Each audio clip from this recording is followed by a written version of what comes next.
इंसान कहता है पैसा आए तो मैं कुछ करूं, और पैसा कहता है अरे इंसान तू कुछ कर तो सही, फिर मैं तेरे पास आऊं। नमस्कार साथियों, मैं अंजलि कुमारी और आज की चर्चा पैसे पे। जी हाँ, ये भी उतना ही बड़ा सत्य है। जिस तरह सूरज पूरब से निकलता है और बच्चा माँ की कोख से जन्म लेता है, ठीक वैसे ही पैसे को सही ढंग से समझा न जाए, रखा न जाए तो वो भी बहुत बड़ा दुख देता है। तो बस उसी पैसे को समझने और संभालने के बारे में हम चर्चा करेंगे। जी हाँ, हम बात कर रहे हैं रॉबर्ट टी कियोसाकी के बारे में, उनकी लिखी पुस्तक रिच डैड पुअर डैड के बारे में। यह पुस्तक अमेरिकी शॉर्टकट नहीं बताती, ये सिखाती है कि आप पैसों की समझ कैसे विकसित करें, पैसों की जिम्मेदारी कैसे निभाएं। और जिम्मेदारी की बात आती है तो उस शख्स की याद आती है जिसका नाम है पिता। जेब खाली हो फिर भी मैंने उन्हें मना करते नहीं देखा, जेब खाली हो फिर भी मैंने उन्हें मना करते नहीं देखा। अरे मैंने अपने पिता से अमीर इंसान नहीं देखा। तो चलिए साथियों, हम बुक को स्टार्ट करते हैं। मैंने अपना वादा निभाया है, मैंने तुम्हें दूर बैठे बैठे ही सिखाया है। अमीर डैडी ने कहा, 9 साल की उम्र में तुम्हें इस बात का पता चल चुका है कि पैसा के लिए काम करना कैसा होता है।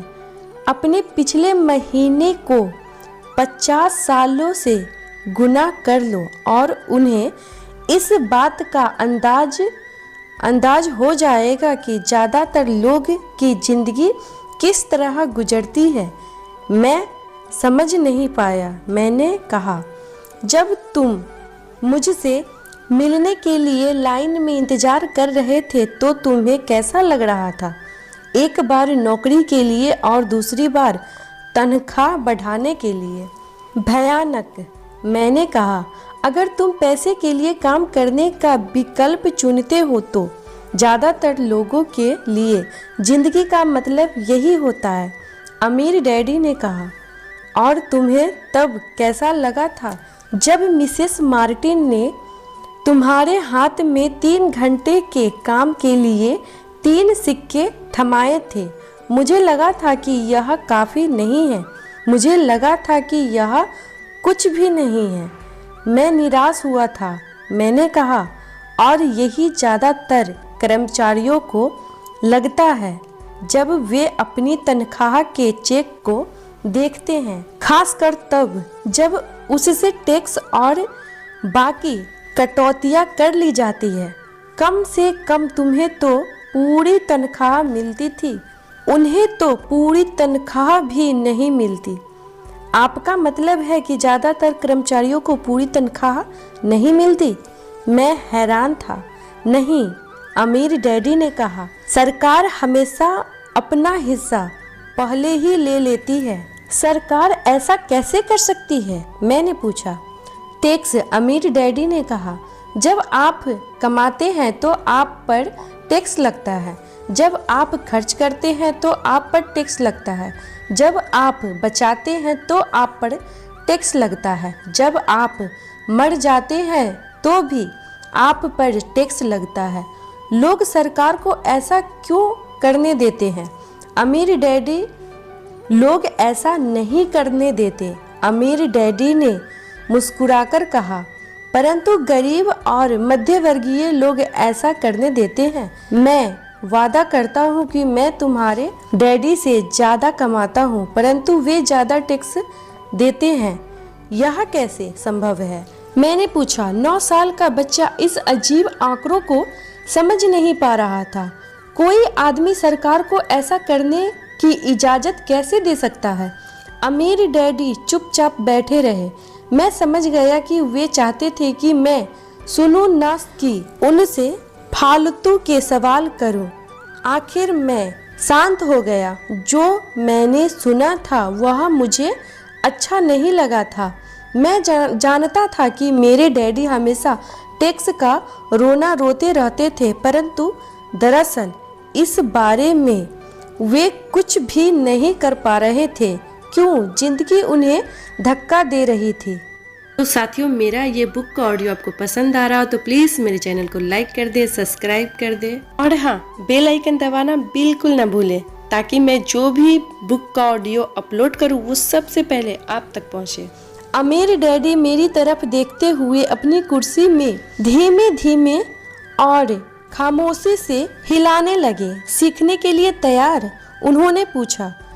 मैंने अपना सिर धीमे से हिलाया। जैसा मैंने कहा, सीखने के लिए बहुत कुछ है।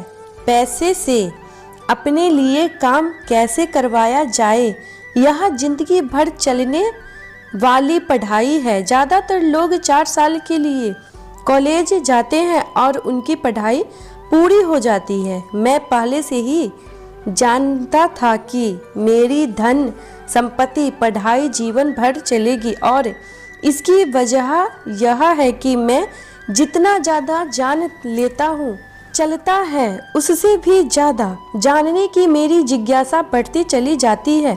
ज़्यादातर लोग इस विषय को कभी भी नहीं पढ़ते। वे नौकरी पर जाते हैं, अपनी तनख्वाह लेते हैं, अपने चेकबुक को बैलेंस करते हैं और बात खत्म हो जाती है। इसके बाद भी उन्हें अचरज होता है कि उनकी जीवन में पैसे की समस्या क्यों है। फिर वे सोचते हैं कि ज़्यादा पैसे से उनकी समस्या हल हो जाएगी। बहुत कम लोगों को यह एहसास होता है कि असली समस्या धन की संबंधी शिक्षा या ज्ञान की है। तो मेरे डैडी को टैक्स की समस्या इसलिए है क्योंकि उनमें पैसे की समझ नहीं है। मैंने विचलित होकर पूछा। देखो, अमीर डैडी ने कहा, पैसे से अपने लिए कैसे काम करवाया जाए, टैक्स तो उस शिक्षा का सिर्फ एक हिस्सा है। आज तो मैं सिर्फ यह देखना चाहता था कि तुम में अब भी पैसे के बारे में सीखने की प्रबल इच्छा बची है या नहीं। ज़्यादातर लोगों में सीखने की प्रबल इच्छा नहीं होती। वे स्कूल जाना चाहते हैं, कोई व्यवसाय सीखना चाहते हैं, अपनी नौकरी में मज़े करना चाहते हैं और ढेर सारा पैसा कमाना चाहते हैं। एक दिन वे तब जानते हैं जब उनके सामने पैसे की समस्या आ जाती है और तब वे काम करना बंद नहीं कर सकते। पैसे के लिए काम करने की यही कीमत होती है और उन्हें यह कीमत चुकानी ही पड़ती है। अगर वे पैसे से अपने लिए काम करवाना सीख लेते तो उनके सामने यह समस्या कभी नहीं आती। तो उनमें अब भी सीखने की, जानने की जिज्ञासा है? अमीर डैडी ने पूछा। मैंने हामी में सिर हिलाया। अच्छा, अमीर डैडी ने कहा, अब काम पर वापस आओ और इस बार मैं तुम्हें बिल्कुल तनख्वाह नहीं दूंगा। क्या? मैंने हैरान होकर पूछा। तुमने सही सुना है, तनख्वाह बंद। तुम हर शनिवार 3 घंटे उसी तरह काम करोगे, परंतु इस बार तुम्हें 10 सेंट प्रति घंटे के हिसाब से तनख्वाह नहीं मिलेगी। तुम्ही ने तो कहा है कि तुम पैसे के लिए काम करना नहीं सीखना चाहते, इसलिए मैं तुम्हें बदले में कुछ भी नहीं दूंगा। मुझे अपने सुने हुए शब्दों पर भरोसा नहीं हो रहा था। मैंने माइक से पहले ही बात कर ली थी। माइक पहले से ही काम कर रहा था, मुफ्त में डिब्बों की सफाई कर रहा था और उन्हें करीने से सजा रहा है। अब तुम भी जल्दी से जाकर काम में जुट जाओ। यह ठीक नहीं है, मैं चिल्लाया। आपको कुछ न कुछ तनख्वाह तो देना ही चाहिए। तुमने कहा था कि तुम सीखना चाहते हो। अगर तुम इस बात को अभी नहीं सीख पाओगे तो तुम भी उन्हीं 2 महिलाओं और बूढ़ों आदमी की तरह बन जाओगे जो मेरे लिविंग रूम में बैठे थे। ये लोग पैसे के लिए काम करते हैं और डरते हैं कि मैं उन्हें नौकरी से ना निकाल दूं, या तुम अपने डैडी की तरह बन जाओगे, जो पैसे तो बहुत कमाते हैं परंतु गले तक कर्ज में डूबे रहते हैं।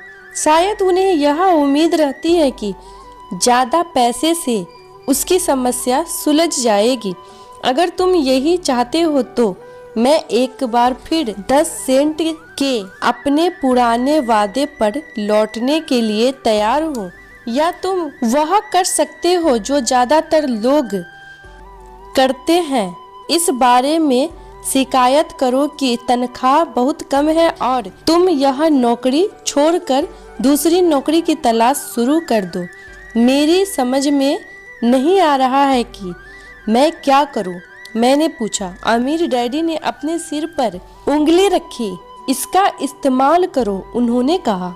अगर तुम इसका सही इस्तेमाल करोगे तो तुम्हें जल्द ही इस बात के लिए धन्यवाद दोगे कि मैंने तुम्हें मौका दिया और एक दिन तुम बहुत अमीर आदमी बन जाओगे।